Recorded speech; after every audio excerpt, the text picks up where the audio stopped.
Hello, and welcome to the SEEN programme's video on safeguarding young people when teaching the SEEN lessons. In this session, we'll be covering the following. We'll be looking at the curriculum design and development. We'll talk about why there is the potential to trigger young people in your classroom. We'll also talk about the fact that the early years are not deterministic. We'll give you some feedback from our pilot research schools who have taught these lessons, and we've asked specifically questions around safeguarding young people. And finally, we'll finish with some guidance for those teachers teaching the SEEN lessons in the classroom. So let's start with our curriculum design and development. How did we decide on the content for the SEEN lessons? Well, the project came out of some research at the University of Oxford's Department of Psychiatry. So that was part of the child and adolescent group. And there we had a core team of a psychiatrist, clinical psychologist, and an ex-teacher. So that's myself, the ex-teacher part. But we also got together a whole group of experts to determine what the curriculum content should be. And they came from the fields of psychiatry, psychology, child development, and neuroscience, many of whom were very aware of the difficulties facing young people if they've had traumatic experiences in their early years. So anyone interested in adolescent mental health may recognise a couple of names on the academic list there. So people like Peter Fonagy and Eamon McCrory, who work with the Anna Freud Foundation, working very much at the centre of wellbeing and mental health in schools. So a good team to choose our curriculum content. And that then was turned into 3 lessons. And if you want information on the lessons, please read the teacher pack, watch some of the other videos, download the lessons and have a look. I'm going to focus on specific aspects that we incorporated into the lessons to reduce the risk of triggering of young people. And the first of those is in lesson 1, where we talk about the plastic brain that can change throughout life. So it's not just about the changes that take place in the early years. The brain is actually developing throughout life, and its exposure to different experiences throughout life will change it. The second lesson, we focus very much on positive experiences. So this lesson is about the role of the caregiver in providing experiences that a baby, an infant, or a child will encounter. And we keep very much on the positive side of things there. We don't touch on the negative experiences that might have impacted some of the children that are in your class. And finally, in the third lesson, the content looks at this next period of heightened plasticity as in adolescence. Many of the young people that you teach will either have already entered this stage or will be entering it soon. And we talk about how they can develop the skills and the tools to help them build resilience to deal with difficulty. And of course, alongside the lessons, we have the full teacher pack. So please do refer to that, where there's also a section on safeguarding. And so what are the potential triggers for young people when the SEEN lessons are being delivered? Well, it's worth us considering the theoretical underpinnings of the lessons if we want to do that. So the foundational brain networks are laid down in the first years of life. And we know that experiences determine which connections are made and therefore which networks form the foundations for future brain development. We also know that young people will have all had different experiences during those first years of life. And there will be some children in your classroom who will have had negative early experiences. And if those were frequent and prolonged, we might call them adverse childhood experiences. And I'll touch on those in a moment. And that may have resulted in an increased risk in terms of their long-term physical and mental health. So although the lessons are focusing very much on positive experiences and teaching this and future generations about those positive experiences, there may be students that think back to their own childhood and only consider the negative aspects that they experienced. However, we also know that individuals will respond in different ways. So we know that while some children may have had difficult early years, it may not impact negatively on their long-term health outcomes. And so really, there's huge variation there despite the links. And when we're talking about adverse childhood experiences, we're talking about abuse and neglect at home. And sometimes those conditions or other conditions such as bereavement may have resulted in young people being taken into care or being homeless. And actually the experiences may be driven not by the child's environment directly, but by the parent or carer problems that will then impact on that child. So, for instance, if one of the parents is taking drugs or has mental illnesses themselves, this way may well impact on the experiences and interactions that a young child is having during a crucial period of brain development. So, despite all these difficulties, we do know that the early years are not deterministic. And this is an aspect that's really good to stress in the lessons, particularly if you have vulnerable young people in the class with you. So the lessons themselves are teaching about plasticity during early childhood. And we know that when the brain is changing a great deal, such as during those first 5 years, experiences can have quite a large impact on how it develops.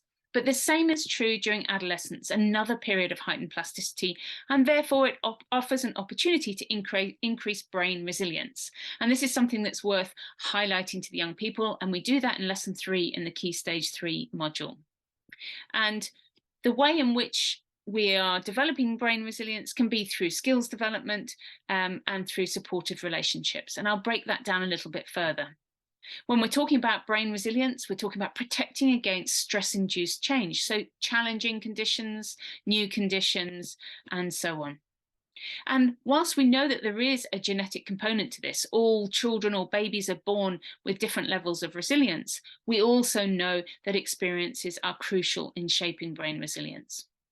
And at the top of our list is supportive relationships, which is why it's not surprising lesson 2 of the resources very much focuses on these interactions between a caregiver and a baby or an infant. But during adolescence, this might also mean turning to somebody for help and support and having a trusted adult that someone can go to. It's also about changing the way in which you interpret and respond to stressful events.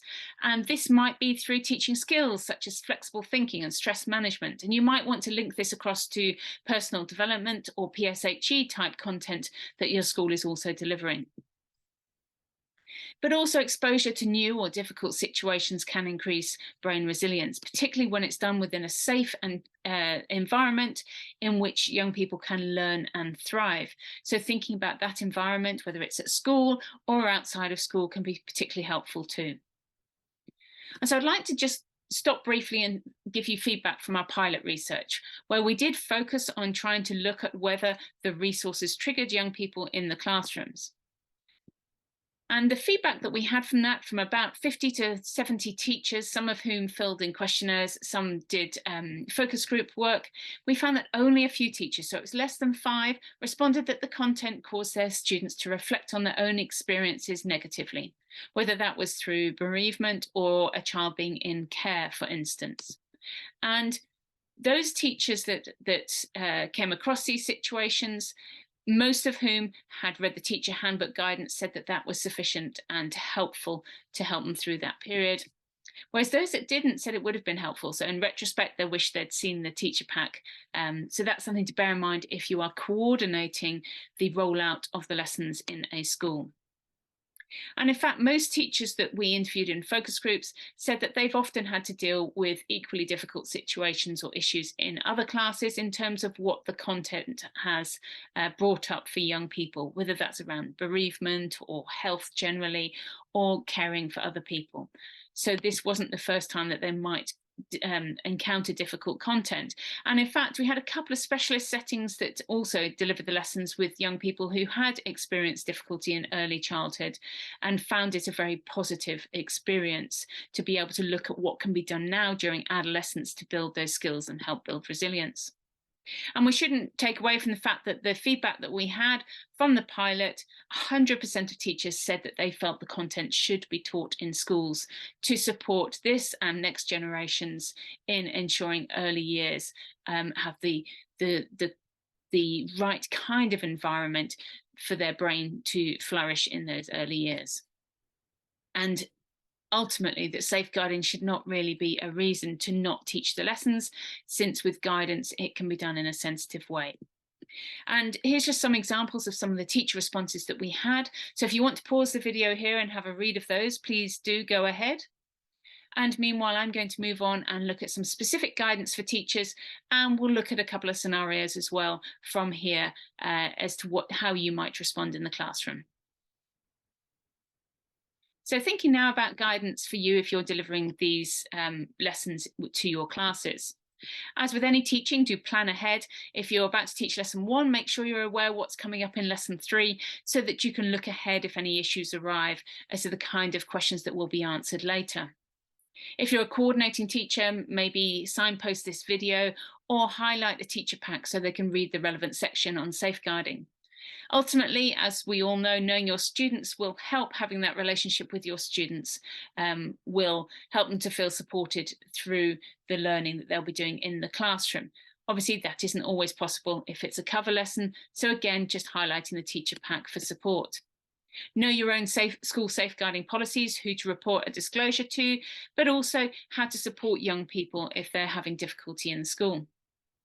Read the guidance in the teacher pack and remind students that the early years are not deterministic. So if something does arise for them, you can really stress that actually this period of adolescence is another heightened plasticity, and therefore what they do during this period can help them to support and reduce any impact that might have previously had in their lives.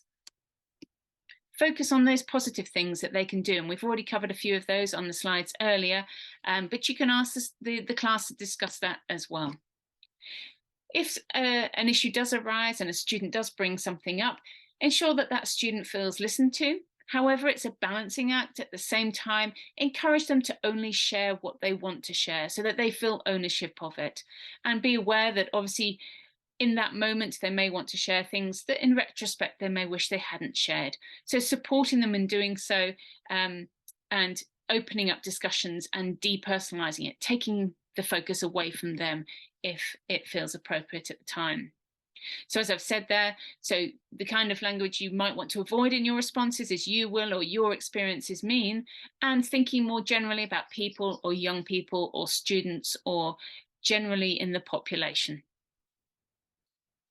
Do check in if a young person has raised something during the lesson just before they're leaving the class. Just check that they're okay and whether they have any other questions or concerns, and obviously signposting support for them in schools. And so now let's have a look at a couple of scenarios. So in a classroom, we had this scenario with one of our pilot schools. So a student really was struggling with lessons because it highlighted what she didn't have. First of all, perhaps saying thank you to the young person for sharing. So thank you for sharing this piece of information, you know, this experience that you've had.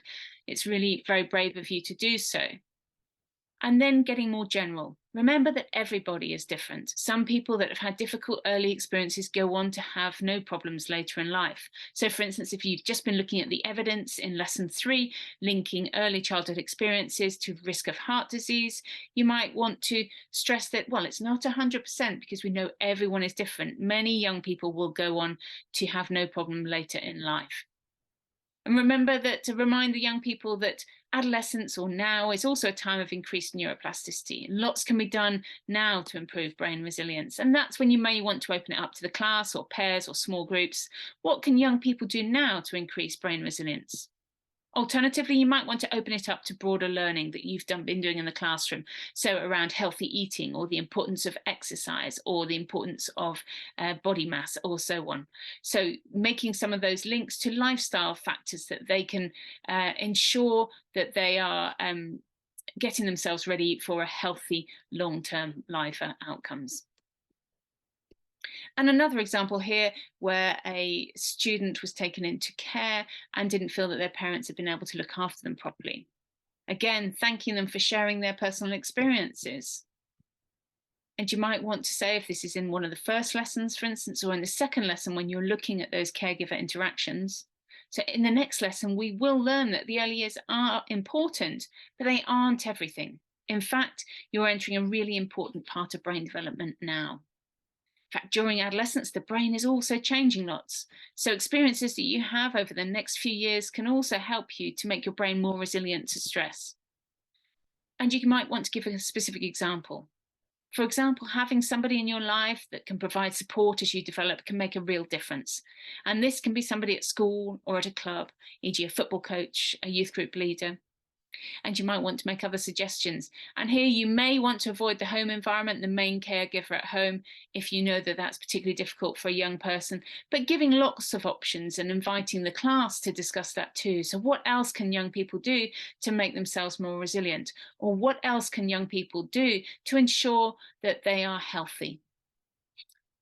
And that brings us to the end of our training on safeguarding young people in the SEEN lessons. If you continue to have concerns or would like further information or training, please do contact the SEEN team on seen@kindredsquare.org.uk. And a reminder that you can join our online community where you can download the lesson resources, other videos you can watch, find our latest updates and news and newsletters. Thank you very much.